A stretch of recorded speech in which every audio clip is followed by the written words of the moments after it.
Hi there, everybody. Welcome back to Nurturing Leadership. It's a happy new year.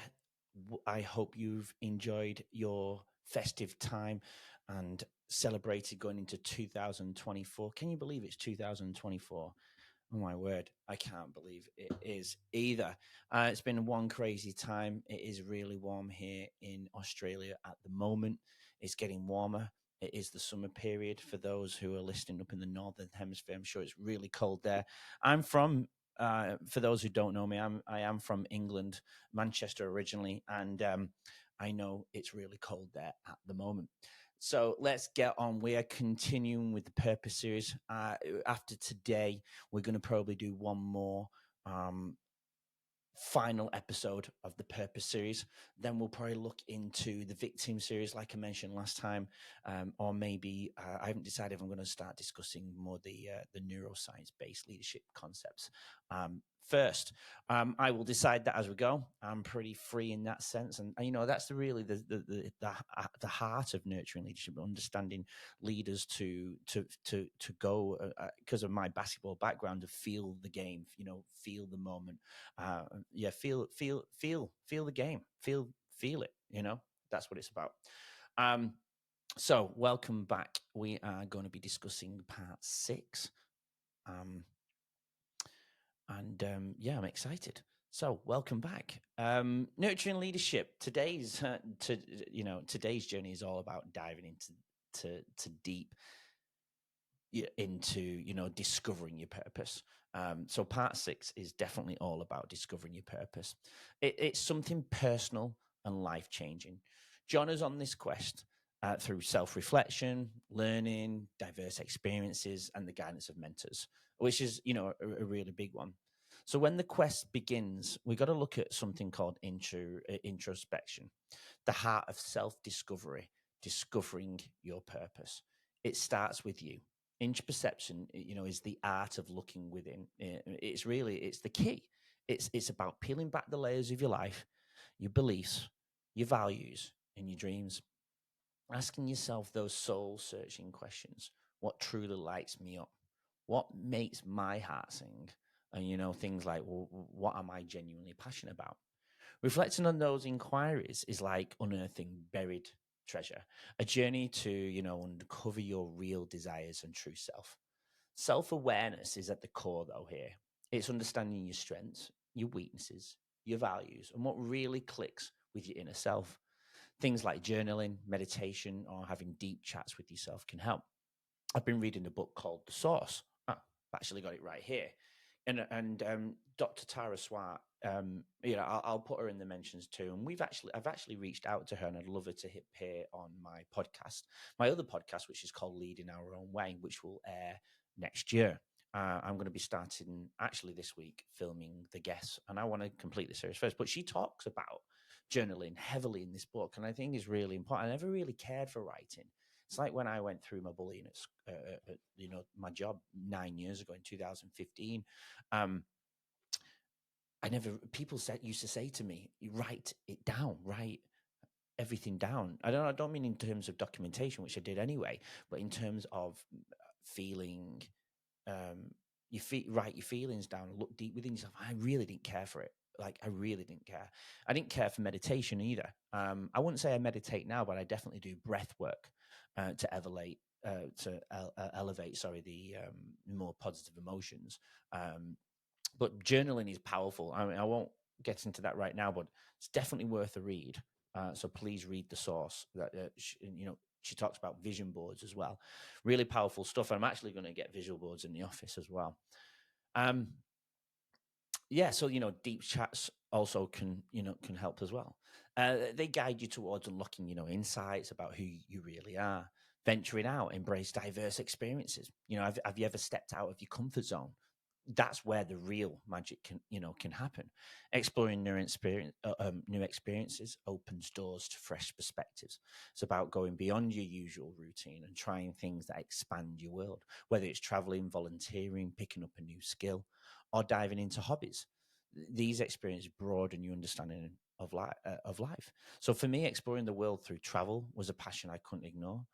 Each experience, big or small, teaches valuable lessons about what truly matters to you. My traveling happened in 2008, 2009 with my best mate from Manchester. And I don't think there's a day that goes by that I don't think about those experiences. I definitely, sounds cliche, but I definitely learned a lot more about myself. For either way, improving or going, oh no, I like that about myself. Volunteering a cause close to your heart, diving into art, or immersing yourself into different cultures. These experiences nudge you closer to your purpose. Currently, my involvement in education programs and plans to volunteer at homeless centres with my children have been incredibly rewarding. Something I want to take a little bit further with them as well. Keep learning, fuel your growth. That's why I read. I try and allocate about an hour a day of reading. I've read loads of books. I've read, I've got them all here. I'm just looking over. Change Your Brain, every day. Dr. Daniel Amen, he appeared on a podcast where I learned about him on Diary of the CEO. Stephen Bartlett is also from Manchester. I listen to a lot of his podcasts and learning a lot from him, even just terms of doing this. I think it's probably why I'm doing this is because of him. Outlived by Dr. Peter Attia, Jim Quick, The Limitless book, all about reading and learn. All these books for me are all about learning. I've read the Diary of the CEO book as well. I think that's absolutely fantastic. It was such an easy read. But that's what I mean is that going back to it though, it is fueling my growth. The pursuit of purpose is all about growth. Embracing continuous learning embracing continuous learning nurtures this journey for me. It's not just about gaining knowledge, though. It's about evolving alongside your passion and purpose. People say knowledge is powerful, but it's only powerful if you actually use it. Otherwise, it's not. Learning comes in various forms. Formal education, reading, workshops, or learning from mentors. As in Jim Quick says, he has an acronym about learning faster, and the T in faster is actually teach it. And in a way, this is what I'm doing. Once you teach it to somebody, you've learned it twice, and that's essentially what I'm also doing here. In a way, it's a way not to only just expand what you know, though. It's also to understand yourself better. Learning exposes you to new ideas and challenges your beliefs, refining your purpose as you evolve. So personally, dedicating time to read about human biology and neuroscience has deepened my understanding of the self. And that's why when I do my nurturing leadership course, we're going to be starting off with the self. Module 1 is going to be all about the self. Guidance matters, the power of mentors. I've taken a piece of everybody and put it together. I take pieces of all these books and put them together. Michael Bublé said on the Diary of the CEO actually recently, if anybody does listen to it, Stephen Bartlett, he said to Stephen Bartlett, if you steal off one person, you're a thief. But if you take pieces of everybody, if you steal from everybody, it's actually research.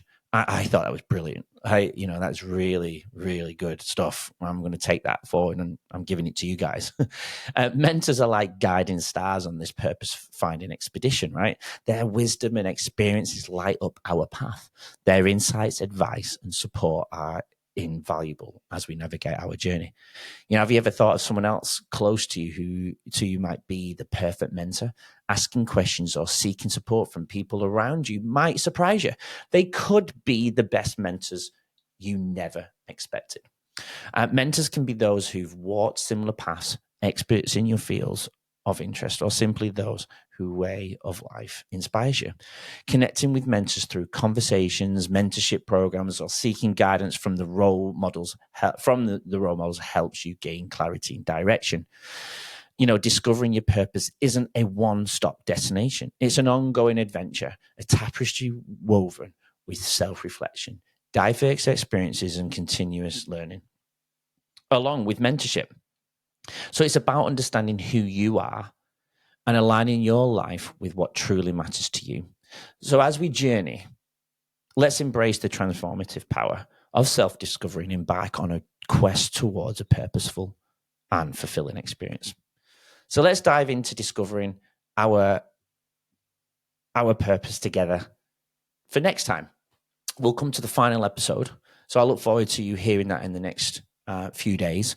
And until then, really don't use the new year to make big changes.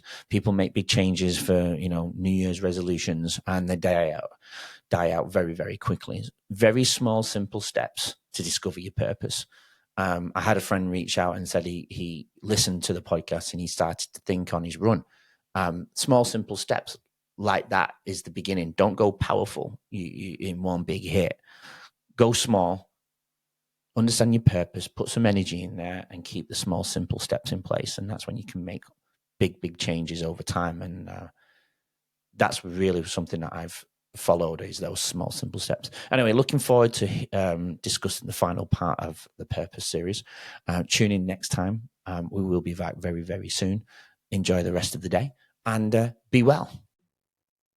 Thank you for tuning into our Nurturing Leadership podcast, where we delve into the art of compassionate guidance and fostering growth. Your continued support is invaluable to us, so please subscribe and follow us on all your favorite platforms. We are currently on Spotify, Apple, and YouTube. Remember, great leadership starts with nurturing. Nurturing leadership creates lasting impact. Stay tuned for upcoming episodes filled with insightful discussions. We appreciate you joining on this journey. Thank you for listening.